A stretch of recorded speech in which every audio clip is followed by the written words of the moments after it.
বন্ধুরা, আজকে যে গাছগুলি দেখতে পাচ্ছেন এই গাছগুলি হচ্ছে আফ্রিকান ডেইজি। তো এই গাছগুলি নিয়ে অনেক আগেই আপডেট দেওয়ার কথা ভেবেছিলাম, তবে অনেকটাই দেরি হয়ে গেল। তো যাই হোক, প্রচুর গাছ, প্রতিদিন আপডেট দিতে হচ্ছে সব গাছের। এখন এই আফ্রিকান ডেইজি যারা করেছেন তাদের গাছগুলিও আশা করি এই অবস্থায় চলে এসেছে এবং এই হাইট হয়ে গেছে। এই হাইট যখন গাছগুলি হয়ে গেছে তখন প্রথম কাজ যেটা করতে হবে আপনাদের, প্রথমে হচ্ছে যেটা করতে হবে, একটা পিঞ্চিং করতে হবে।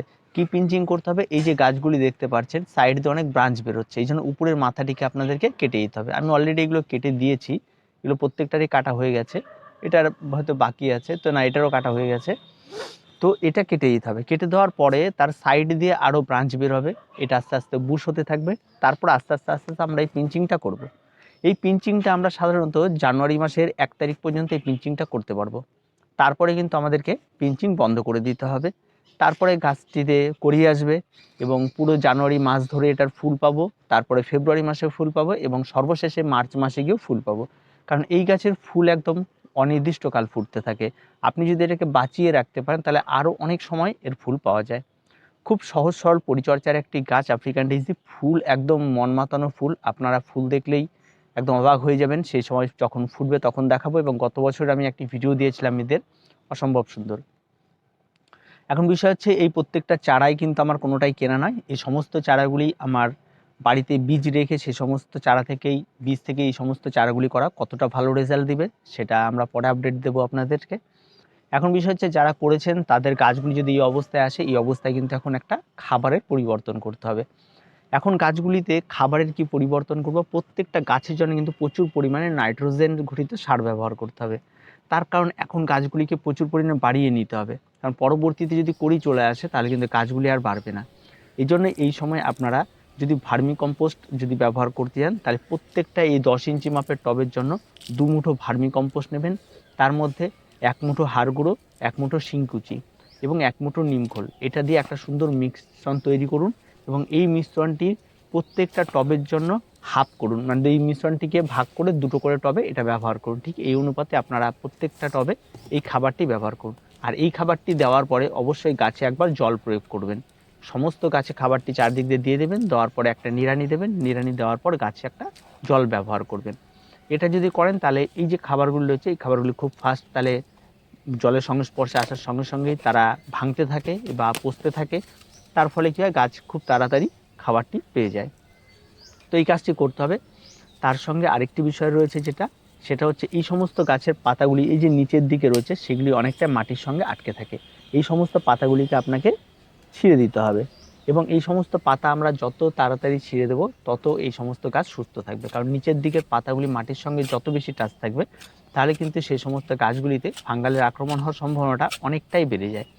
তাই অবশ্যই আপনারা এই কাজটি করুন, এবং এই সমস্ত গাছগুলির ক্ষেত্রেই বিশেষ করে এই নিচের পাতাগুলি পরিষ্কার করে দিন।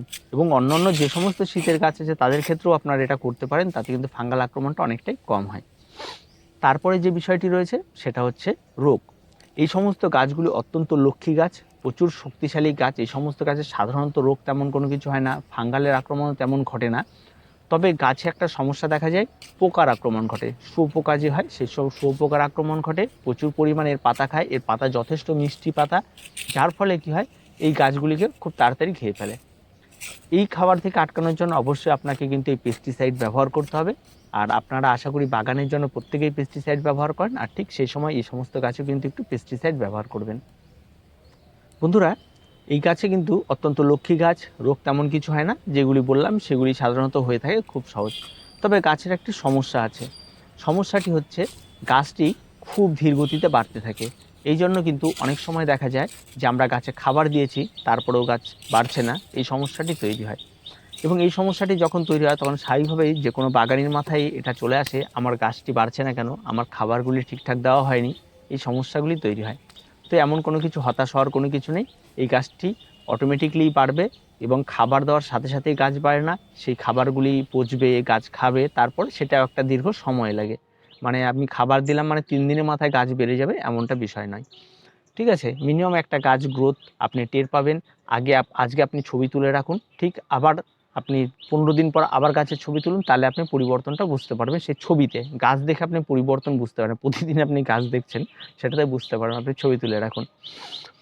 এবার যদি না বাড়ে গাছগুলো বা যদি দেখা যায় যে 15 দিনের মধ্যেও গাছ বাড়েনি, তাহলে আপনারা সবার প্রথমে যেটা করবেন সেটা হচ্ছে গাছের মাটিটি একটু চেক করবেন যে মাটিতে জল স্টে হচ্ছে কিনা সেটা দেখবেন।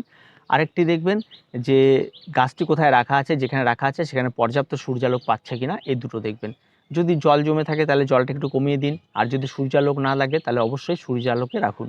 তাহলে এই গাছ কিন্তু আবার গ্রোয়িং পিরিয়ড শুরু হয়ে যাবে। এটাই, আর তেমন কোনো কিছু নেই। এই গাছ অত্যন্ত লক্ষ্মী একটি গাছ আর ফুল অত্যন্ত সুন্দর, এটা আপনারা প্রত্যেকেই জানেন আফ্রিকান ডেইজির ব্যাপারে। আর গাছটিও খুব বেশি ট্রেন্ডে নেই, মানে নতুন এসেছে, বেশ বছর দুয়েক ধরে চলছে আর খুব সুন্দর ফুল হয়। আর সর্বশেষ যেটা বলবো সেটা হচ্ছে মনিটরিং। অবশ্যই প্রত্যেকটা গাছের ক্ষেত্রেই বলি, প্রত্যেক বাগানই এটা করা উচিত। প্রত্যেকটা গাছকে একটু নজরে রাখবেন। অনেক সময় আমাদের বাগানে প্রচুর গাছ থাকে, এই গাছ ওই গাছ করতে করতে আমরা অনেক সময় এই সমস্ত গার্ডেন গাছই থাকে যেগুলিকে আমরা অবহেলা করে ফেলি, হয়তো মনিটরিং ঠিক করে করতে পারি না।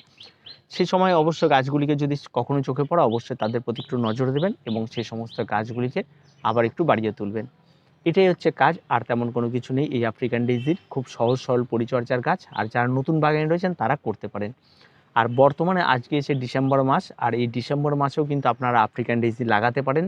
এবং এই আফ্রিকান ডেইজি যদি এখনও লাগান আপনারা কিন্তু জানুয়ারি মাস একটা পুরো মাস পাবেন এবং এই ডিসেম্বর মাসেরও মোটামুটি কিছু সময় পাবেন।